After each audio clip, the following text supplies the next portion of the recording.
Peace, everyone. Welcome back to Tracing Your Roots, Ancestry Research Tips with the Autonomous Party, and I'm Opemiha.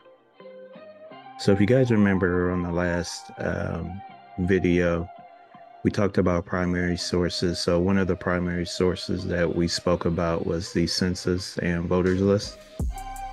So what I wanted to do is jump on the Ancestry real quick, and we're going to go through a feature that's available, which is the card catalog feature. So let's go ahead and click on that.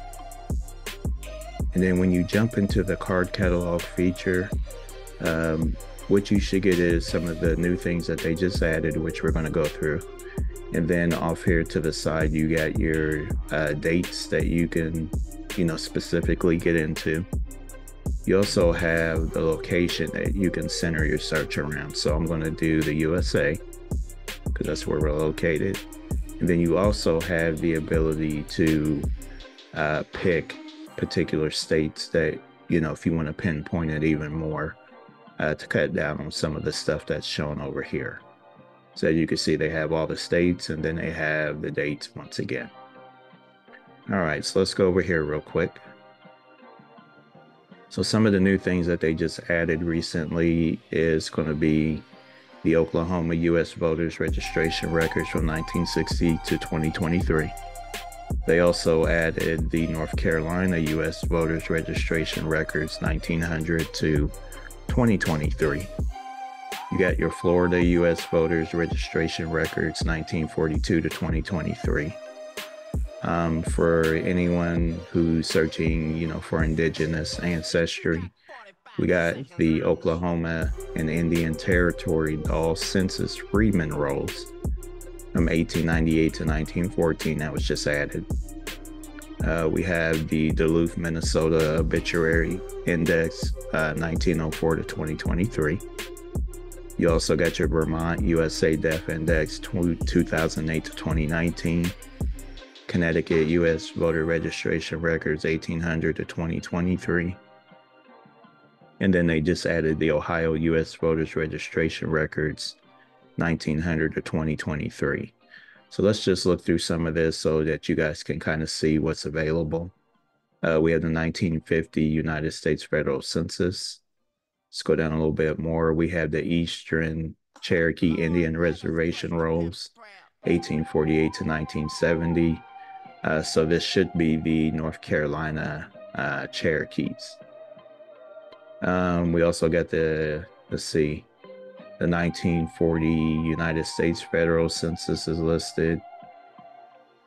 We have the New York U.S. orphans placed in New York Foundling Hospital and Children's Aid Society, 1855 to 1925. So that might be a big help to some people. Let's go on to page 2. So as you can see, there's 15 pages worth of things listed here. Let's see, we got our New Jersey state census, and then as you can see, they have the different years listed here off to the side right there. And then we have some things for California. We got their U.S. Index to Census Roll of Indians from 1928 to 1933. Let's see, let's go down a little bit more. We have our Oklahoma U.S. Creek Equalization Records 1912 to 1921. We have the Oklahoma and Indian Territory U.S. Indian Census Rolls 1851 to 1959.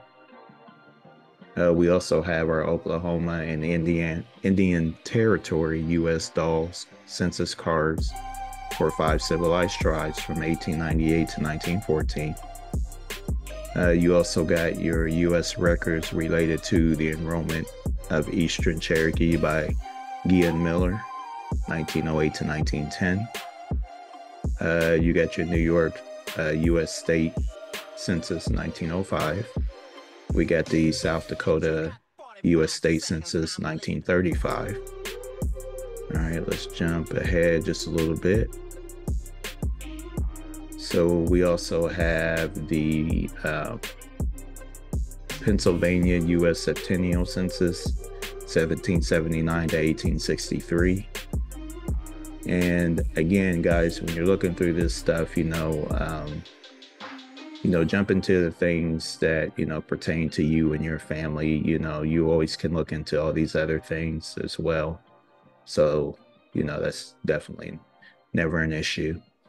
So we have the Puerto Rico Registro Centro de Esclavos, 1872. So it says it's in Spanish.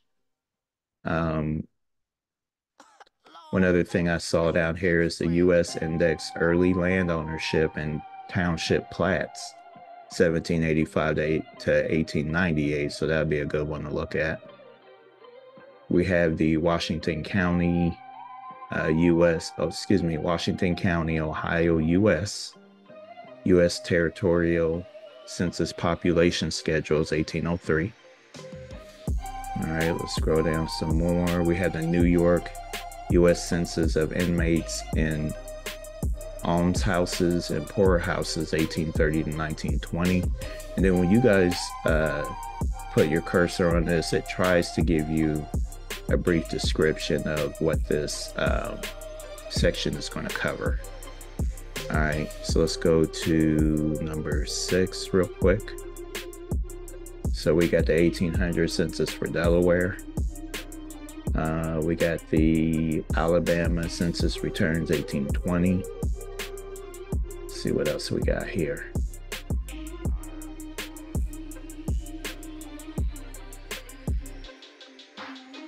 All right, so we got the first census of the original counties of Dubuque and Des Moines, Iowa, taken in July of 1836. All right, we got, what else do we have here? We have the Oregon County Census for 1850. All right, let's jump ahead a little bit more to number 9. We have the Free Blacks and Mulattoes of South Carolina, 1850 census. Let's see what else we got down here. We got a lot of these Virginia county censuses. You can see the dates and the counties are listed there. We have the North Carolina heads of family at the first census of the United States taken in the year 1790. All right. Let's see what else we got in this one here. We have the 1850 U.S. Federal Census slave schedule is listed. We have the free Negro owners of slaves in the United States in 1830.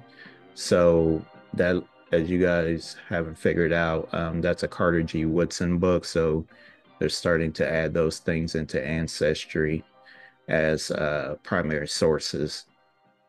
Let's see, we have the 1850 state federal census is listed. All right, let's jump to 11. See what we got there. All right, we got the U.S. Revolutionary War pensioner census of 1840 is listed. So that's another good one too. You can find actually your ancestors in this, and you can possibly find what land they might have been awarded for fighting in a revolution. All right, we got the 1830 United States Federal Census in here. We have the 1870 census. We have the 1880 Federal Census. We have the 1930 United States Federal Census. And this is a good one here. We got the Maryland Records, Colonial Revolutionary County and Church from Original Sources, Volume 1. All right, so you can probably get all the volumes listed here. It's a good one to go through. Let's see, we got the Chicago, Illinois U.S. voters registration for these 3 different years. All right, let's skip ahead a little bit more. So we're almost to the end of this. Let's hit 13. See what they got here. So it looks like we got some good county census records here. Gray County, Texas, census 1900. We got the Florida U.S. compiled census and census substitute index 1783 to 1890. All right, let's see what else we got down here. And a lot of these seem to be these compiled census and index and then these substitutes. So we got the Louisiana U.S. compiled census and census substitute index 1791 to 1890. And let's jump to 15 and close it out. So in 15, we have some more of those compiled census and census substitute indexes. So there's the one for Maryland. We got Maine, Texas, Tennessee, Leavenworth, Kansas. We have the Hancock, Massachusetts census, 1790 and 1920. We have an index to the 5th United States Census of Arkansas. And we also have the Rhode Island census of 1774. All right, so again, you can get a lot of good information in the card index. So I appreciate everyone taking the time to watch the video, and we will definitely catch you on the next one. You guys take care of yourself. Peace.